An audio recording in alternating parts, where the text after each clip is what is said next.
হাজরা মোড়ের কাছে এয়ারগান সহ এক ব্যক্তিকে আটক করে পুলিশ, পরে তাকে ছেড়েও দেওয়া হয়।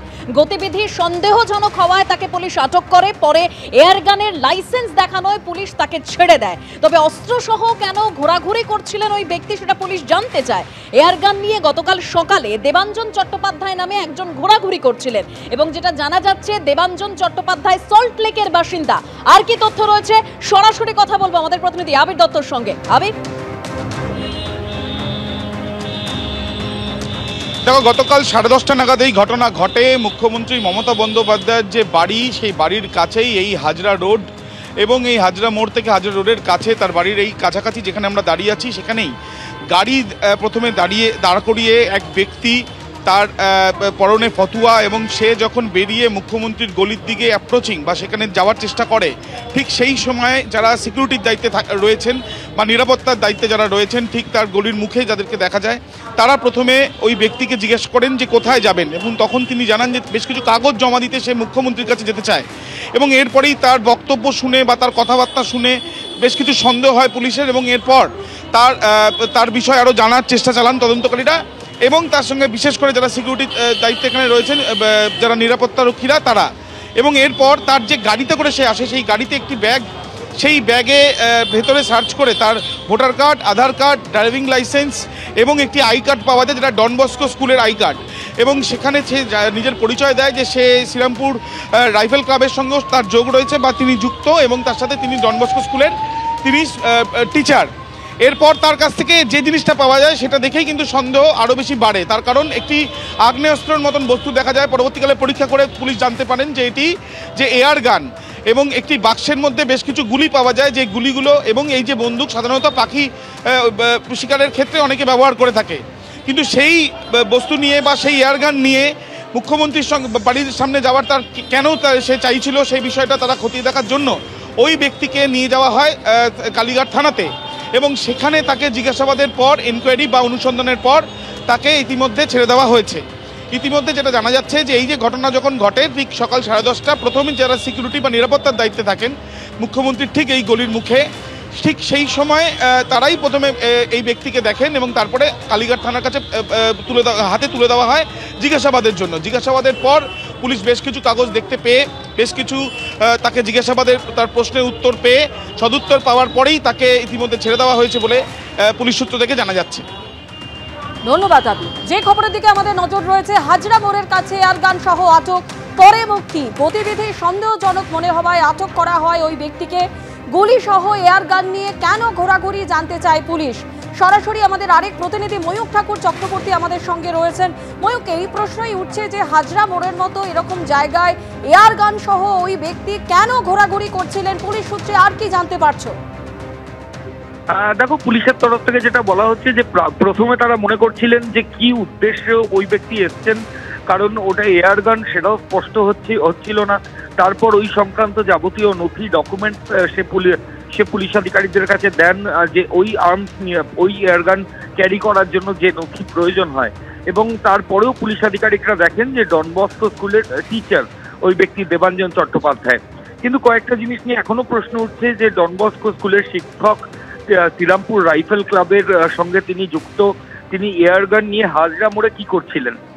পুলিশ আধিকারিকরা তাকে টানা জিজ্ঞাসাবাদ করেন কালীঘাট থানায়, থরো ইন্টারোগেশন হয়, এবং পুলিশের তরফ থেকে যেটা বলা হচ্ছে যে থরো ইন্টারোগেশনের পর পুলিশ আধিকারিকরা যখন নিশ্চিত হন যে ওই ব্যক্তির কোনো ম্যাল ইন্টেনশন ছিল না, অর্থাৎ উনি অন্য কোনো উদ্দেশ্যে আসেননি, তারপরই পুলিশ আধিকারিকরা তাকে ওখান থেকে রিলিজ করেছেন, এবং সেই সংক্রান্ত যাবতীয় ডকুমেন্ট সেগুলো এক্সামিন করা হয়েছে, ক্রস চেক করা হয়েছে, এবং তারপর তাকে ছাড়া হয়েছে বলেই লালবাজারের তরফ থেকে দাবি করা হচ্ছে। কিন্তু আমি আবার বলছি, যেখান থেকে ধরা হয়েছে সেই জায়গাটা মুখ্যমন্ত্রী বাড়ির থেকে খুব দূরে নয়, কাছাকাছি আছে। ফলত সেই জায়গায় ওই ব্যক্তি এয়ারগান নিয়েই বা কেন এসেছিলেন সেগুলো কিন্তু এখনো জানা যায়নি, এই ধোঁয়াশা এখনো রয়েছে। ধন্যবাদ ময়ূক। প্রকৃতির তাণ্ডব লীলায় ছবির মতো সুন্দর মিরিক এখন যেন ধ্বংসপুরী। এক রাতের দুর্যোগে ওলটপালট হয়ে গেছে এখানকার অসংখ্য মানুষের জীবন। কোথাও পাহাড়ের কোলে প্রায় ঝুলছে বসতবাড়ি, কোথাও আবার ঘরের মধ্যে পড়েছে পলির চাদর, কোথাও আবার দুর্যোগে মাথার ছাদ হারিয়ে স্থানীয় রিলিফ ক্যাম্পে ঠাঁই হয়েছে বহু মানুষের। ভয়ঙ্কর ক্ষতির সম্মুখীন হয়েছে এখানকার অসংখ্য চায়ের বাগানও। সবুজ ঘেরা পাহাড়, তার কোল ঘেঁষে দাঁড়িয়ে থাকা শান্ত জনপদ, বহু পর্যটকের মনে এখনো গেঁথে রয়েছে মিরিকের এই ছবিটা। কিন্তু প্রকৃতির তাণ্ডবলীলা তছনছ করেছে সবটা। এক রাতের দুর্যোগে ওলটপালট হয়ে গেছে এখানকার অসংখ্য মানুষের জীবন। যেমন মিরিকের দারাগাঁও গ্রামের বাসিন্দা সুনীল থাপা, কর্মসূত্রে থাকেন দিল্লিতে। শনিবার দুর্যোগের রাতে ঘরে ছিলেন তার স্ত্রী ও 2 মেয়ে। আপাতত রিলিফ ক্যাম্পে মেয়েদেরকে রেখেছেন মা। প্রায় ঝুলতে থাকা ঘরের এক কোণে বসে রয়েছেন নিজে। পাহাড়ের ওপরে গড়ে ওঠা এটাও একটি বাড়ি, কিন্তু বর্তমানে সেটা আর বলা যাবে না। তার কারণ এই ঘরটি এখন ঝুলছে।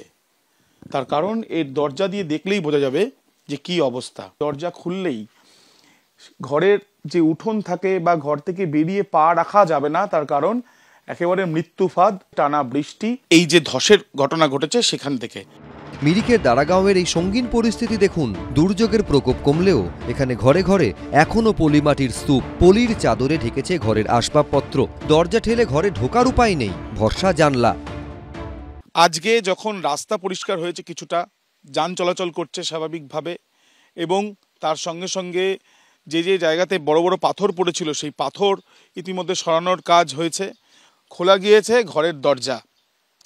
এই যে ঘরের সামনে আমরা দাঁড়িয়ে আছি, এখানে বেশ কয়েকজন থাকতেন, বর্তমানে তারা রিলিফ ক্যাম্পে রয়েছেন। এই যে দরজা, এই দরজা একবার খুললেই দেখা যাচ্ছে এতটাই এখানে পলি, বা এই যে টানা ধসের জন্য এবং টানা বৃষ্টির জন্য মাটি নরম হয়ে গিয়ে এখানে আর বসবাসের অবস্থা নেই বললেই চলে।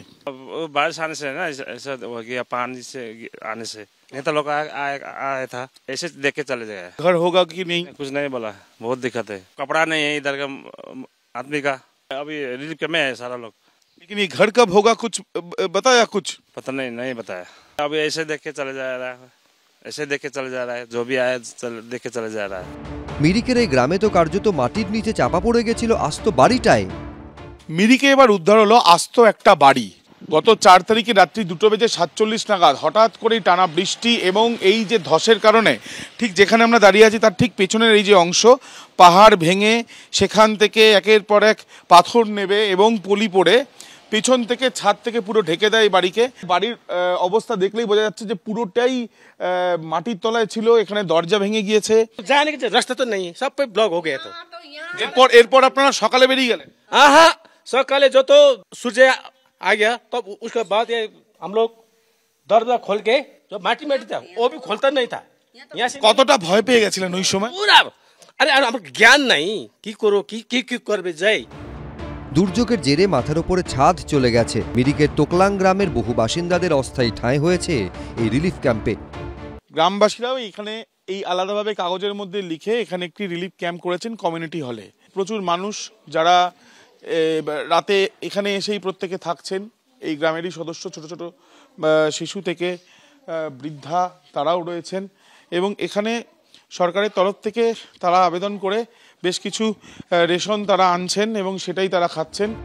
পর্যটনের পাশাপাশি পাহাড়ের অর্থনীতির অন্যতম মেরুদণ্ড চা শিল্প। কিন্তু প্রকৃতির রুদ্ররোষে ভয়ঙ্করভাবে ক্ষতিগ্রস্ত হয়েছে উত্তরবঙ্গের একাধিক চা বাগান। মাথার ওপরে আকাশ ভেঙে পড়েছে অসংখ্য শ্রমিকের। পাহাড়ের অর্থনীতিতে গুরুত্বপূর্ণ ভূমিকা রয়েছে যেমন পর্যটনের, তেমনি চা উৎপাদনেরও। কিন্তু টানা এই বৃষ্টি এবং ধসের কারণে মূলত কর্মক্ষেত্রের অন্যতম কর্মসংস্থান যেটি, অর্থাৎ এই চা বাগানে যারা কর্মীরা, তারা এই চা বাগানে কাজ করেন, কিন্তু এই চা বাগানেও ব্যাপক ক্ষয়ক্ষতির সম্মুখীন হতে হয়েছে। ক্ষতি हो गया চা বাগান में पूरा पहिरो झरेको छ, पूरा क्षति हो गया। সব মিলিয়ে পাহাড় জুড়ে এখন শুধুই অন্ন, আশ্রয় আর নিরাপত্তার হাহাকার। চলছে ঘুরে দাঁড়ানোর লড়াই। আবির দত্ত, এবিপি আনন্দ, দার্জিলিং।